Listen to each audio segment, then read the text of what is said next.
Assalamualaikum warahmatullahi wabarakatuh. Alhamdulillahirrabbilalamin. Wassalatu wassalamu ala rasulillah wa ala alihi wa sahbihi wa mawalah. Wala quwata illa billah. Pemirsa yang budiman, as-shaimin wa shaimat rahimakumullah. Ada beberapa faktor penyebab hancurnya sebuah bangsa. Yang pertama adalah kedurhakaan para pemimpin dan pejabatnya kepada Allah Subhanahu wa taala. Hal ini sebagaimana yang difirmankan oleh Allah Subhanahu wa taala di dalam surat Al-Isra ayat 16. Allah berfirman, a'udzubillahi minasyaitonir rajim, wa idza aradna an nukhlika qaryata amarna mutrafiha fa fasaqu fiha wa haqqa 'alaihal qaul fatammarnaha tatmira. Wa idza aradna, dan apabila kami menghendaki an-nukhlika qaryah, untuk menghancurkan suatu negeri, amarna mutrafiha, maka kami perintahkan kepada orang-orang yang hidup mewah di negeri itu untuk melakukan ketaatan kepada Allah. Fafasaku fiha, akan tetapi mereka berbuat fasik, berbuat durhaka di dalam negeri itu. Fahaqqo alaihal qaul, maka berlakulah hukuman kami. Fatamarnaha tatmiro, maka kami binasakan mereka tatmiro, dengan sebinasa-binasanya. Pemirsa yang dirahmati Allah, di dalam ayat ini yang dimaksud dengan mutrafiha, yaitu orang-orang yang hidup mewah, menurut para mufassir tidak lain adalah para pemimpin, para pejabat, ataupun juga para birokrat. Dan ketika Allah memerintahkan mereka untuk berbuat taat kepadanya, mereka tidak melakukan ketaatan itu, bahkan mereka berbuat fasik, berbuat durhaka kepada Allah Subhanahu wa taala. Maka itulah sebab dihancurkannya suatu negeri. Pemirsa yang dirahmati Allah, kondisi semacam ini jelas dapat kita saksikan dalam realitas kehidupan kita saat ini, di mana para pemimpin, pejabat, juga birokrat, mereka hidup bermewah-mewahan. Bahkan di antara mereka pamer barang-barang mewah yang dimilikinya di media-media sosial.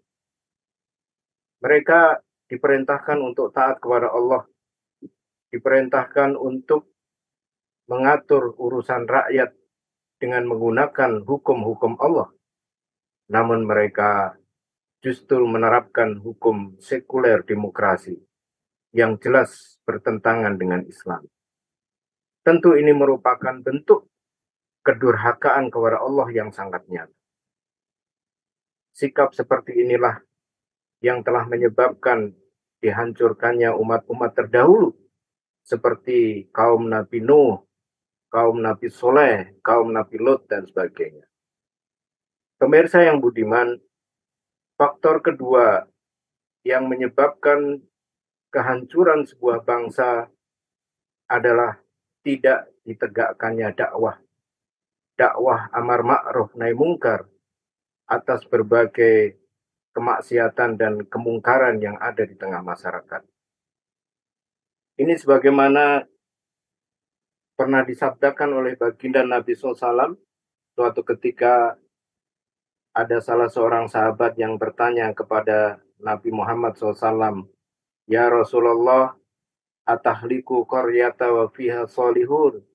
Ya Rasulullah, apakah mungkin suatu negeri itu bisa dihancurkan sementara di dalamnya terdapat orang-orang yang soleh? Qala, beliau bersabda, "Na'am, mungkin saja."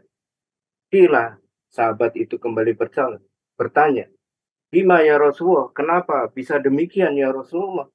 Qala, beliau bersabda, "Bitahawunihim wa sukutihim ala ma'asillah."